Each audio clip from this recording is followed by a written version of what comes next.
बिस्मिल्लाहिर्रहमानिर्रहीम, अस्सलाम वालेकुम। नाज़रीन, आज के व्लॉग में हम गुफ्तगू करेंगे दो तीन चीज़ों पर। उनमें से एक ये होगा कि निगरान हुकूमत पाकिस्तान में कैसे आ सकती है, यानी निगरान हुकूमत जो आएगी वो कैसी लाई जाएगी, उसका तरीक़ाकार क्या होगा। और इसके अलावा दूसरी हम गुफ्तगू ये भी करेंगे कि इस वक्त सुप्रीम कोर्ट में मसला जो है पार्लियामेंट की जो कार्रवाई हुई थी उस पर मज़ीद हमें बात करने की ज़रूरत नहीं है, आप सभी जानते होंगे।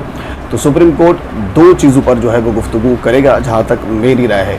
उनमें से एक तो ये होगा कि जो डिप्टी स्पीकर ने जो रूलिंग दी थी, जिस रूलिंग की बुनियाद पर जो मोशन ऑफ नो कॉन्फिडेंस थे उसको रिजेक्ट किया गया था, क्या वो रूलिंग दुरुस्त थी या फिर दुरुस्त नहीं थी, यानी गलत या फिर सही पर जो डिबेट है वो हो सकती है। और इसके अलावा डिप्टी स्पीकर की जो रूलिंग है क्या उसको चैलेंज किया जा सकता है या नहीं किया जा सकता। ये दो चीज़ें, एक तो ये है कि इस डिप्टी स्पीकर की जो रूलिंग है उसको चैलेंज ही नहीं किया जा सकता, एक बात।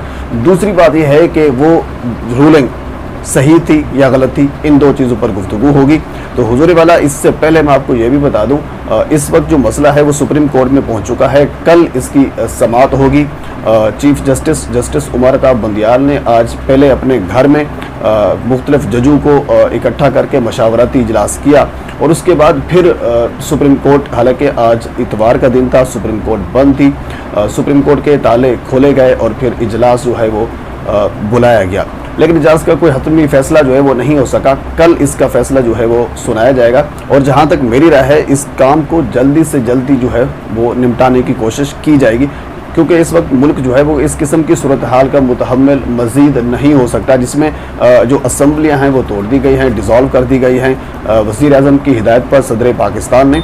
लेकिन यहाँ मैं आपको एक बात ये भी बता दूँ, अपोजिशन हुकूमत पर इल्ज़ाम लगा रही है कि उन्होंने गैर आईनी काम किया है डिप्टी स्पीकर साहब ने, जबकि डिप्टी स्पीकर ने सिर्फ एक चीज़ को मद्देनज़र रखते हुए, एक चीज़ को बुनियाद बनाते हुए जो अदम एतमाद की मोशन थी उसको रिजेक्ट किया, और वो था बैरूनी साजिश। जहां सुप्रीम कोर्ट में उसकी रूलिंग पर बात होगी तो उनमें से सबसे अहम चीज़ जो है वो सिर्फ यही निकल कर आएगी, क्योंकि डिप्टी स्पीकर ने सिर्फ एक चीज़ को बुनियाद बनाया और वो थी बैरूनी साजिश, वो जो ख़त खान साहब ने लहराया था। तो उस ख़त पर सुप्रीम कोर्ट जो है वो डिबेट करेगी, क्या वो ख़त बिल्कुल सही था या फिर ख़त नहीं था, ख़त का सिर्फ सहारा लिया गया और डिप्टी स्पीकर ने जो रूलिंग दी है वो बिल्कुल गैर आईनी थी। यानी ये हो सकता है, पॉसिबल है या फिर नहीं है, ये तो सुप्रीम कोर्ट इस पर फैसला करेगी। अगर वो ख़त बिल्कुल रियल था, वैसे धमकी दी गई थी, तो फिर हो सकता है डिप्टी स्पीकर जो है वो बच जाएं। अगर वो ख़त गलत था तो फिर कह लीजिए उस पर आइन के मुताबिक जो भी सज़ा हो सकती है ये फिर सुप्रीम कोर्ट उस पर डिसाइड करेगी। लेकिन इससे पहले जो कौमी सलामती का इजलास हुआ था, उस इजलास में जिसमें न सिर्फ सियासी लोग मौजूद थे बल्कि अफवाज के जो सरबराहान थे वो भी इस इजलास में मौजूद थे, और इसमें इस चीज़ को एस्टेब्लिश किया गया कि बैरूनी ताकत जो है वो पाकिस्तान की सियासत में घुसने की कोशिश कर रही है और उस ताकत के ज़रिए पाकिस्तान की मौजूदा हुकूमत जो है उसको गिराने की कोशिश की जा रही है। ये जो कौमी सलामती का इजलास हुआ था उसमें इस चीज़ को एस्टेब्लिश किया गया था। तो अब इसका जो सुप्रीम कोर्ट है वो फैसला करेगी, क्या वाकई ये मुमकिन था, क्या वाकई जो ख़त था वो रियल था या नहीं था। तो उस ख़त की बुनियाद पर एक तो ये वाज़ेह हो जाएगा कि बैरूनी साजिश थी या नहीं थी, और दूसरा जो डिप्टी स्पीकर की जो रूलिंग थी उसको भी चैलेंज किया जा सकता है या नहीं किया जा सकता, ये भी उसमें वाज़ेह हो जाएगी। तो क्योंकि वज़ीर आज़म की हिदायत पर सदर पाकिस्तान ने असम्बलियाँ डिज़ोल्व कर दिया हैं, अगर सुप्रीम कोर्ट का फैसला जो है अपोजिशन के हक में आ जाता है तो फिर असम्बलियों को दोबारा बहाल कर दिया जाएगा, उनको रिस्टोर कर दिया जाएगा, और उसके बाद फिर अगला जो प्रोसेस है वो होगी।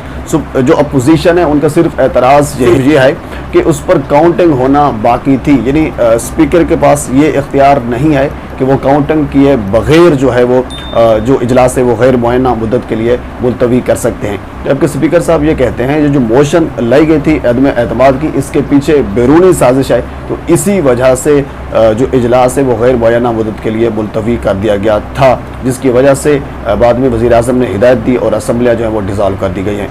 तो बहरहाल ये प्रोसेस यहाँ तक हो गया। अब मैं आपको ये बताता हूँ कि होता यह है कि निगरान हुकूमत को लाने के लिए जो कायदे ईवान होते हैं यानी वज़ीर आज़म साहब, और जो जाने वाली असम्बली होती है उसके जो कायदे ईवान होते हैं यानी वज़ीर आज़म, और इसके अलावा उस जाने वाली असम्बली के जो लीडर ऑफ अपोजिशन होते हैं यानी शहबाज शरीफ, वज़ीर आज़म जो हैं ख़त लिखते हैं लीडर ऑफ अपोजिशन को, इन दोनों की मुशावरत से किसी एक नाम पर इत्तफ़ाक़ किया जाता है अगर ये दोनों किसी एक नाम पर मुत्तफिक न हों तो फिर नाम जो है वो इलेक्शन कमीशन को भिजवा दिए जाते हैं। तो फिर उसके ऊपर इलेक्शन कमीशन ये डिसाइड करती है कि किस बंदे का नाम जो है वो निगरान वज़ीर आज़म के लिए लाया जाए। 3 माह के अंदर इलेक्शन कमीशन ये तैयारी करता है नया इलेक्शन करवाने की। हाँ, अगर सुप्रीम कोर्ट के जो फैसला है वो हुकूमत के हक़ में आ जाता है तो तभी असम्बलियाँ जो है डिज़ाल्व तसव्वुर की जाएंगी। अगर सुप्रीम कोर्ट का फैसला अपोजिशन के हक़ में आ जाता है तो फिर असम्बलियाँ जो हैं वो डिज़ाल्व तसव्वुर नहीं की जाएंगी, फिर मामला जो है किसी और साइड पे वो चला जाएगा। तो नाज़रीन, एक छोटी सी अपडेट थी, ये एक न्यूज़ थी, मैंने सोचा आप तक पहुंचा दी जाए, मैंने आप तक पहुंचा दी। तो आखिर में आपसे गुजारिश है मेरे चैनल को सब्सक्राइब कर दें ताकि आने वाली हर इंफॉर्मेटिव वीडियो आप तक पहुंच सके। अल्लाह हाफ़िज़।